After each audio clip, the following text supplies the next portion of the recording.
O próximo orador é o professor Hugo Costa, adjunto do Departamento de Engenharia Civil do ISEC, Politécnico de Coimbra, onde leciona unidades curriculares na área das estruturas. É investigador do CERIS e investigador responsável ou membro em vários projetos de investigação financiados e orienta várias teses de doutoramento. O domínio de investigação foca-se no desenvolvimento e caracterização de botões especiais, de desempenho mecânico, diferido e de durabilidade, recentemente mais focado em ligantes cimentícios e botões de baixo carbono e em restauro de património em betão. Então, ao professor Hugo Costa, que fizesse então a sua apresentação.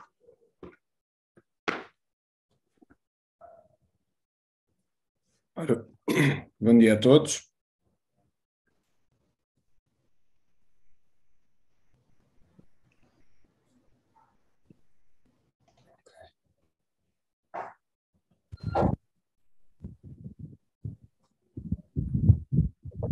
Portanto, esta componente do projeto corresponde à atividade 3, foi da responsabilidade da equipa do Instituto Superior de Engenharia de Coimbra, essencialmente liderados pela equipa constituída por mim e pelo meu colega Ricardo do Carmo, e com a colaboração do nosso estimado colega também, Paulo Maranha. E agradecemos também a colaboração dos bolseiros que fizeram parte do projeto.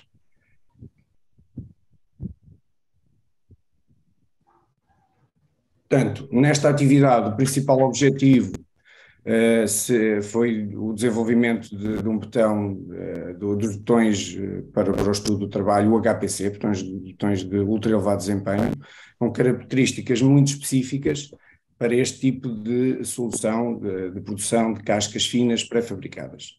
Um dos objetivos também seria assegurar a elevada durabilidade da solução, eliminando também a necessidade de reforços com armaduras ordinárias e, portanto, aqui seria, para além da parte do pré-esforço já desenvolvido, portanto, nas outras atividades, o seu estudo, havia a necessidade de reforçar estes botões com fibras e melhorar principalmente a parte da ecoeficiência dos botões utilizados. Já vamos perceber porquê. Portanto, aqui temos uma tabela resumo das tarefas que constituem esta atividade, inicialmente definindo as especificações técnicas do HPC, portanto aqui depende das atividades precedentes que já foram abordadas pelos colegas.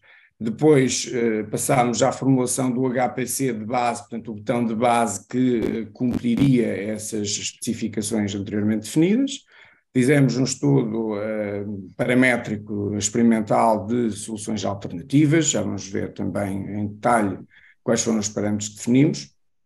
Depois fizemos também, com a colaboração do professor José Silvestre, do Instituto Superior Técnico, a parte que esta tarefa estava a seu cargo, portanto a parte do estudo da ecoeficiência e da sustentabilidade dos botões que se pretendiam desenvolver e ver qual era a margem que poderíamos adotar em termos de solução final. E por fim a caracterização global dos botões do HPC a adotar, principalmente o HPC final a adotar, incluindo a análise de durabilidade. Portanto, fazendo aqui um breve enquadramento, este tipo de botões são caracterizados por uma elevada compacidade da matriz, da qual resulta também uma resistência mecânica bastante elevada, geralmente conhecida como valores estabilizados acima de 150 megapascal, embora hoje em dia o estado de arte se admita que estes botões possam ter resistências à compressão até mais baixas, porque não é só isso que interessa efetivamente. A maioria dos casos, estes botões não necessitam deste nível de desempenho à compressão e precisamos de outro tipo de desempenhos e por isso mesmo admite-se até que possam ter resistências mais baixas à compressão. Ora bem, como é que se obtém isto? Obtém-se estes botões através de um refinamento da microestrutura da matriz, sendo o objetivo a densificação dessa matriz e obtendo também rácios muito baixos da relação água-ligante, e depois, podermos atingir para estas matrizes resultam em materiais muito frágeis, portanto, mesmo comparativamente ao betão tradicional. E como tal, nós não podemos ter este betão como um material frágil, e por isso mesmo necessita de um reforço de fibras, que geralmente são microfibras metálicas, com dosagens que encarecem bastante a solução final. Portanto, aqui a solução do HPC, quando se fala do HPC, geralmente já se admite que tem o reforço de fibras, e essas fibras têm um peso significativo na produção. Portanto, a própria dosagem de cimento e de outras adições, principalmente materiais cimentícios suplementares, são dosagens geralmente significativas. Só o cimento nas formulações mais tradicionais anda à volta de 900 kg por metro cúbico, e o custo final destes betões do ponto de vista comercial também anda por volta dos 2.500 euros por metro cúbico. Vamos ver, portanto, o que é que nós podemos fazer em termos de margem para produzir estes betões com um custo mais baixo, e também com uma ecoeficiência mais elevada. Portanto, houve então, como objetivo do projeto, no que respeita a esta atividade e ao desenvolvimento do material, havia a necessidade de desenvolver estes betões, mas mais sustentáveis a nível económico e ambiental e com um custo mais baixo. A substituição parcial do cimento geralmente é feita à custa destas várias destas adições, geralmente pozolânicas, com filler ou hidráulicas, que podem complementar a performance em termos de cimentício do cimento, da matriz cimentícia. Ora bem, então quais foram as especificações de projeto para estes betões? Portanto, nós temos aqui dois cenários: o protótipo à escala real, ou seja, este é o que verdadeiramente interessa para a parte final de produção. Estamos a falar do protótipo e, portanto, seria a solução final a produzir. Portanto, é um HPC a densidade corrente, né? Portanto, com uma resistência superior a 100 megapascal aos 28 dias, foi isto que se definiu nas atividades precedentes, e superior a 140, depois de estabilizar, porque a evolução destes betões demora algum tempo por causa do material pozolânico complementar, que garante o desenvolvimento de resistências mais tardio. A resistência à flexão foi definida com um valor mínimo de 30 megapascal, módulo de elasticidade mais ou menos entre 35 a 40 gigapascal, a retração máxima por volta dos 500 microns por metro, dos 500, aqui está um erro, portanto são microns por metro, e a fluência máxima de 2. Portanto, estes betões têm tendência a desenvolver um coeficiente de fluência bastante elevado, próximo de 2, mas já veremos que conseguimos um valor substancialmente mais baixo. Ora bem, houve então necessidade de desenvolver um protótipo de modelo reduzido. Iremos perceber mais à frente. O propósito teve a ver com o ensaio sísmico e, portanto, aplicando depois a teoria da semelhança, definiram-se uns parâmetros da sua especificação, em que teríamos que baixar a densidade para cerca de o máximo, aliás, o valor possível para agregar tudo aquilo que se pretendia. Estabeleceu-se 1,85, a resistência à compressão superior a 40 megapascal, estabilizada a cerca de 50 megapascal, a resistência à flexão superior a 15 megapascal e o módulo de elasticidade próximo de 20 gigapascal. Portanto, a estratégia, conforme já referi, foi baseada na substituição de grande parte do cimento por adições naturais e resíduos, partindo de formulações mais tradicionais, com a utilização então de cimentos de elevada resistência e reatividade, de cimentos bastante finos, tipo 1, e introdução de diferentes tipos de fibras.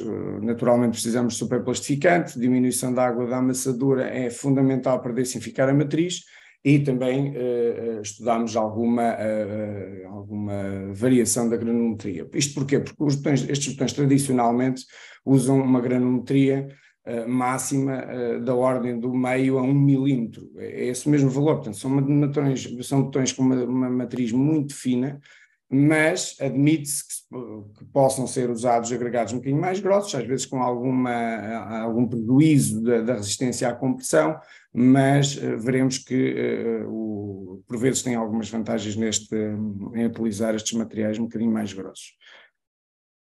Portanto, aqui temos uma lista dos materiais que selecionámos para desenvolver o estudo. Podem verificar que para produzir o botão mais leve, portanto, o botão para modelo reduzido, foi preciso usar uma leca de granometria mais fina para aliviar, portanto, aligerar o peso, portanto, a massa volúmica. Aqui podemos ver algumas amostras, portanto, imagens de amostras destes materiais, desde os pós, os ligantes e fillers, os vários tipos de fibras que selecionamos.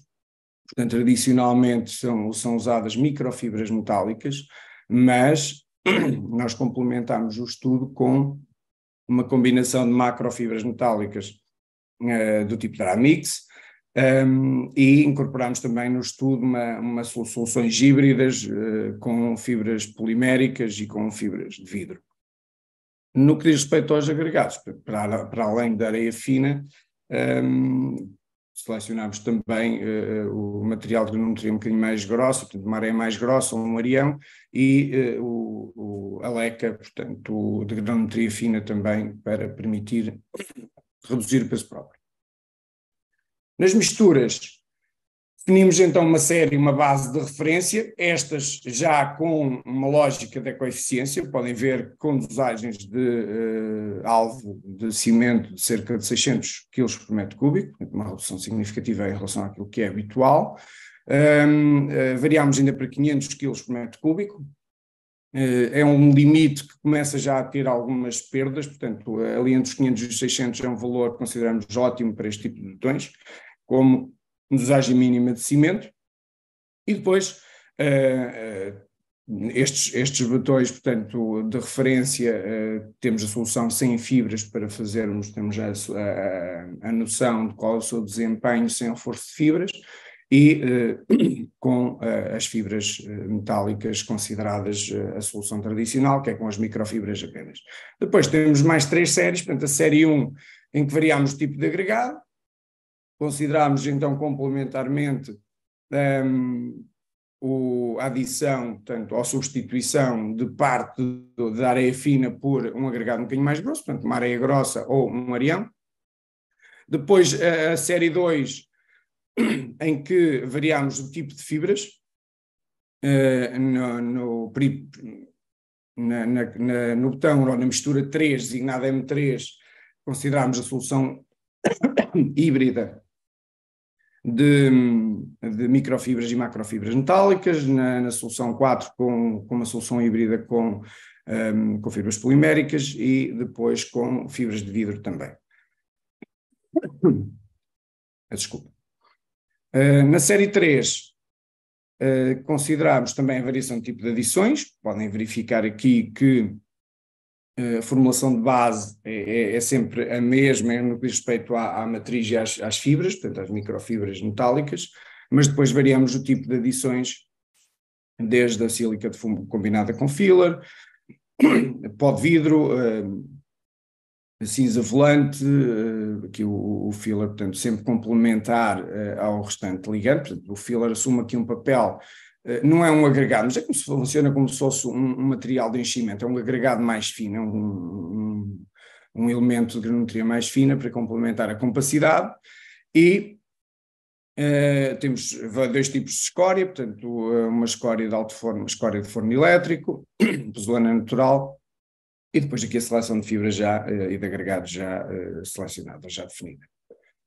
Ora, antes de passarmos aos resultados propriamente ditos do estudo, fez-se então um estudo de sustentabilidade destes botões, com base nas formulações definidas, e inicialmente, portanto, analisaram-se 2 indicadores, portanto, um associado à pegada de carbono e outro ao consumo de energias não renováveis, e portanto, podemos verificar que na maioria dos botões não é muito condicionante, quer para um, quer para o outro, com exceção das misturas em que se utilizam soluções híbridas com fibras poliméricas e de vidro, em que interferem nestes indicadores. Podemos ver também aqui a contribuição de cada componente para o potencial de aquecimento global, para esse indicador. em que a maior variação, de facto, é aqui nas misturas tipo 4. O custo, podemos ver aqui nesta tabela superior à direita que o custo, na generalidade dos botões, é menos de metade, para cerca de 1/3 do valor comercialmente conhecido, né? Portanto, das soluções mais comerciais. Portanto, temos uma redução de custo significativa, principalmente associado a menos quantidade de cimentos, adições mais económicas e principalmente não colocando uma dosagem de fibras tão elevada como aquela que por vezes é utilizada do ponto de vista comercial. Nas misturas sem as fibras metálicas podemos verificar que o preço é substancialmente mais reduzido, porque as fibras metálicas têm um peso significativo. Depois fez um estudo também destes indicadores no que diz respeito a estas misturas para as características de desempenho diverso, para as resistências, módulo de elasticidade, resistência à penetração de cloretos, para os indicadores referidos da pegada de carbono e consumo de energias não renováveis, e por fim, no que diz respeito ao custo. E, portanto, temos o ranking das misturas mais adequadas e depois comparativamente as que vão tendo perda de desempenho que diz respeito a esse critério.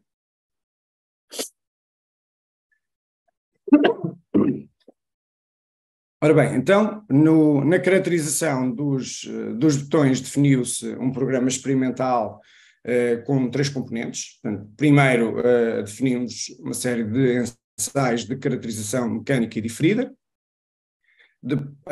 Incontornavelmente definiu-se também uma caracterização no estado fresco de controle, porque ela acaba por estar associada e tem uma influência significativa nos restantes parâmetros. E foi também definido um programa experimental de caracterização da durabilidade. De uma maneira geral, a caracterização em fresco apresenta uma massa volúmica relativamente constante, com algumas variações também ligadas ao teor de ar de uma ou outra mistura que não consegue atingir um nível de compacidade tão elevado comparativamente à previsão. Portanto, nestes botões nós normalmente trabalhamos com teores de ar entre 1% a 2%, mas mais entre 1% e 1,5%. E a fluidez destes botões, portanto, são botões que são autocompactáveis, de fluidez bastante significativa, uma possibilidade de libertarem o ar do seu interior e, desta forma, temos uma qualidade de betão muito denso, com uma boa qualidade de acabamento. Ora, nos resultados da resistência à compressão, podemos ver uma evolução com a idade para as diferentes tipologias que depende do seu endurecimento, com alguma evolução desde os 28 até aos 150 dias, por exemplo, ou até mais tarde.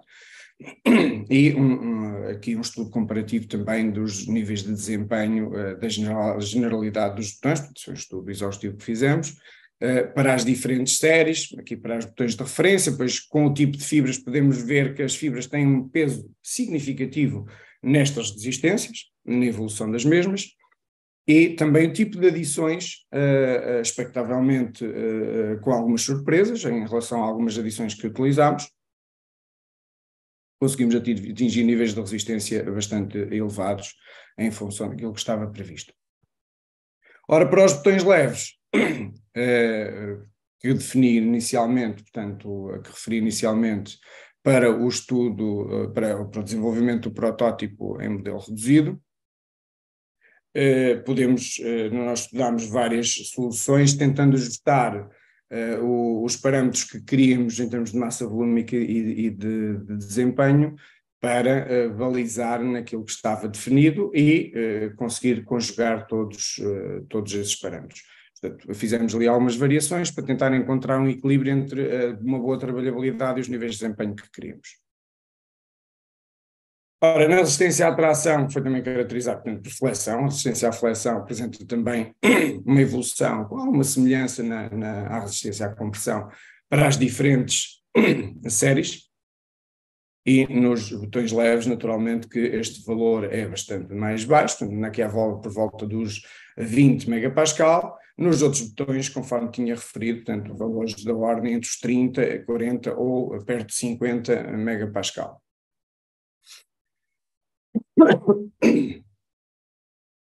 Fizemos também aqui uns ensaios de resistência à tração direta.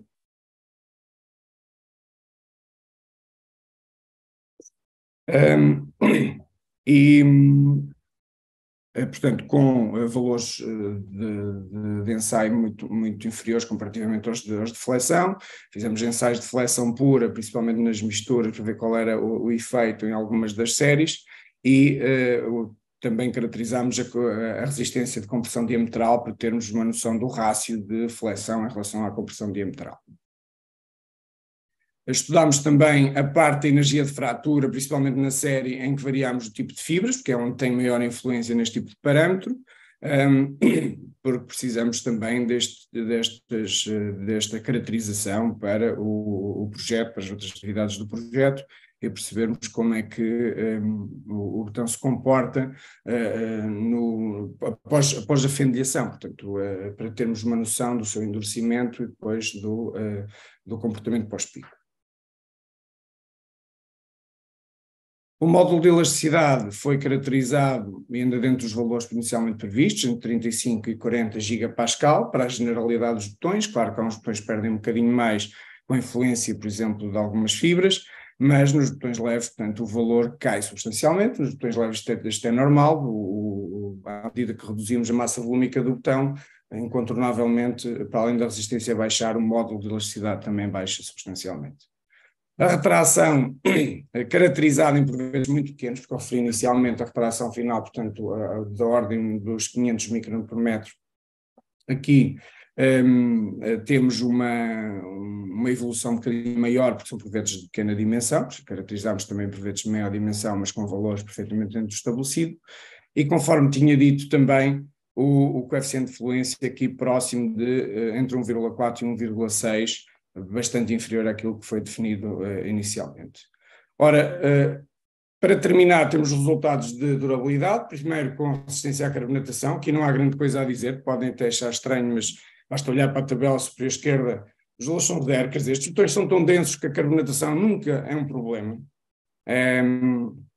Não ocorre a difusão de CO2 e, portanto, mesmo a permeabilidade da água é muito baixa e não há condições para gerar a carbonatação, e, portanto, em relação a esta questão, estes botões têm uma elevada resistência. Ora, mas fizemos complementarmente um estudo para percebermos qual é que é o efeito da exposição a determinadas temperaturas nestes botões, e aí já temos uma noção diferente que há uma influência significativa da exposição, da temperatura de exposição à profundidade de carbonatação.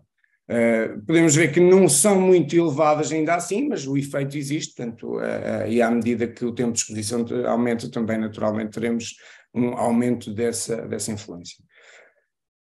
Ora, estes botões são, como sabemos, muito resistentes e de desempenho de durabilidade muito elevados, mas caracterizamos também a resistência à penetração de cloretos, principalmente em zonas em que a exposição é muito elevada. Portanto, este é um tipo de ensaios que nós fazemos muito, e temos aqui espelhado os resultados de algumas misturas de alguns botões selecionados, e percebemos que a generalidade dos botões anda com valores entre 1 e 2 como valor do coeficiente de difusão médio, e que se enquadra aqui numa resistência muito boa no que diz respeito à penetração dos cloretos.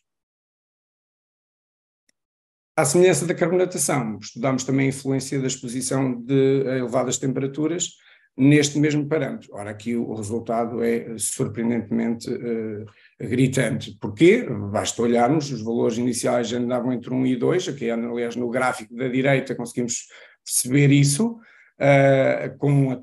sem exposição a temperatura elevada, e à medida que a temperatura aumenta, por exemplo, para 200 graus, que não é nada extraordinário, já temos uma perda de desempenho significativa, o valor já é quase de 4 para os botões, E a partir de 300 graus, 400, 500 graus, o valor é muito elevado. Ora, se o coeficiente é muito elevado, quer dizer que a resistência cai drasticamente. Isto corresponde a um botão de péssima qualidade no que diz respeito à resistência de penetração de cloretos.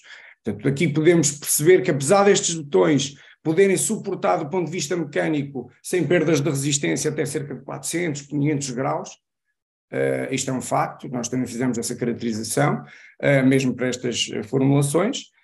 No que diz respeito à penetração de cloretos, já o mesmo não acontece. Muito cedo, entre os 200 e 300 graus, começa a haver uma perda muito, muito elevada. Portanto, este é um fator que há que ter em conta se houver um incêndio numa estrutura deste género.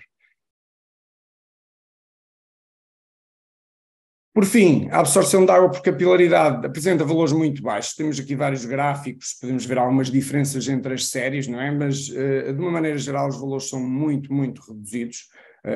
Também não é uma surpresa, porque já vimos com outros ensaios que são botões com uma permeabilidade muito baixa. E a penetração da água sob pressão, inclusive, deu valores nulos. Portanto, a água não consegue penetrar sob a pressão que está estabelecida do ponto de vista normativo, apenas por capilaridade é que ela ocorreu alguma absorção de água, ainda assim muito baixa. Portanto, com isto termino a apresentação dos resultados. Fui apresentando de uma maneira geral esses mesmos resultados e as conclusões a que chegámos ao longo do estudo, e por isso não faço aqui uma síntese dessas mesmas conclusões para não me repetir. Quero agradecer uma vez mais, portanto, a toda a equipa do projeto Pré-Shell e, naturalmente, à parte do apoio também das condições que temos no Instituto para fazer este tipo de atividade e o financiamento do programa que está estabelecido no projeto. Muito obrigado a todos, estou disponível para as questões. Muito obrigado, Hugo, pela excelente apresentação. Perguntava agora à audiência se alguém gostaria de fazer alguma questão, por favor.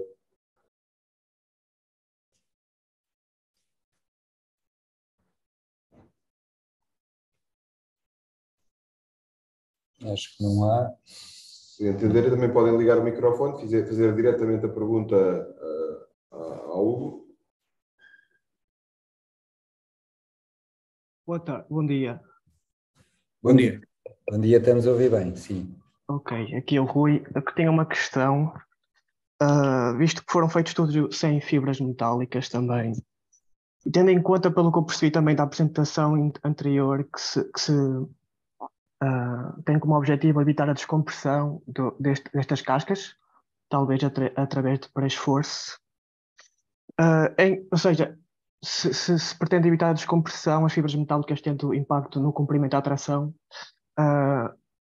e tendo em conta o custo das fibras metálicas, será que não se podia evitar utilizar as fibras metálicas neste material para obter uma solução mais barata? Ou se estas fibras metálicas têm alguma importância, talvez noutro tipo de verificação, se calhar em estado limite último, e é por esse motivo que se continua a estudar nesta aplicação também material com fibras metálicas. Obrigado. Obrigado, Rui. De facto, são absolutamente determinantes. Me perguntar, precisamos da dosagem, neste caso foi utilizada uma dosagem de microfibras metálicas entre 1,5% e 2%. Se pode reduzir esse valor, dependendo da solução, pode eliminar, não. Até mesmo porque, conforme eu disse, a matriz é muito frágil. Qualquer impacto de produção, porque estamos a falar não é uma solução produzida em obra, portanto é uma solução pré-fabricada. Temos a parte de produção, de desmoldagem, mesmo na desmoldagem basta um pequeno toquezinho numa aresta, sabemos que a fragilidade, apesar da resistência da matriz ser elevada, tem uma fragilidade grande, pode fraturar de imediato. Toda a fase de desmontagem, de cura, de manuseamento, transporte, montagem no local, tudo isso é absolutamente determinante. E depois, para além disso, a aplicação do pré-esforço, teoricamente é uma coisa, mas sabemos que na prática ele desenvolve tensões internas e que provoca trações na própria matriz. Portanto, como no tradicional também o cuidado que há de reforçar as zonas onde o pré-esforço cria concentrações de tensões, aqui também temos que ter essa salvaguarda. Essa salvaguarda não é dada por armadura de reforço, como na solução tradicional de betão armado, é dada exatamente à custa destas fibras de reforço que garantem não só aumentos de resistência, mas de ductilidade também, e de resistência a ações de impacto, como são muito frequentes nos elementos pré-fabricados, em que não podemos jamais dispensar da quantidade de fibras. Agora, a percentagem depende, obviamente, e por isso mesmo nós temos a noção que podemos reduzir um bocadinho dependendo do estudo, mas isso é uma questão de projeto, depois ajustar a dosagem de fibras com o prejuízo um bocadinho de resistência à flexão, mas mais que isso, o ganho é significativo. O Rui fez uma questão importante, porque eu próprio apresentei o peso que tem na solução final estas microfibras metálicas, mesmo todo o consórcio percebeu isso quando começámos a fazer umas contas e a fazer o orçamento e a ter que comprar os materiais, é muito importante. Mas não podemos descurar que a sua utilização neste tipo de soluções não pode ser dispensada, portanto podemos eventualmente otimizá-la para um valor alvo que sirva a todos os propósitos. Ok, obrigado. Eu se calhar complementaria também, porque já que a pergunta também tem que ver com a apresentação anterior, e de facto a ideia do pré-esforço é evitar a descompressão da casca. Isso não significa que para todas as combinações de ações, para todos os estados de carregamento, que seja possível anular completamente todas as trações, especialmente em estado limite último, em combinações relativas ao estado limite último. Portanto, a ideia geral é que em condições de serviço, de facto, não haja que a casca esteja perfeitamente comprimida. Mas será difícil, portanto, não estamos habituados a dimensionar o pré-esforço nestas condições. Portanto, o pré-esforço aqui é fundamental também para o estado limite último. Isto não quer dizer que não apareçam algumas trações em determinados casos de carga. Pronto, e depois temos que ter em atenção que, de facto, este betão, não é? E talvez tenha sido um dos maiores desafios deste projeto, é que, de facto, ao contrário do Félix Candila, do Whistler, portanto, este betão não tem armaduras convencionais, portanto, só podemos confiar no pré-esforço e nas fibras metálicas, não é? Portanto, mas a pergunta está muito bem colocada. Muito obrigado. Obrigado. Não sei se há mais questões que queiram colocar. Não há aqui do chat. Então, iríamos fazer uma breve pausa para um café e voltaríamos então à hora prevista, portanto, às 10h40. Portanto, agradeço desde já a presença nesta primeira parte do webinar. Até já, então. Até já.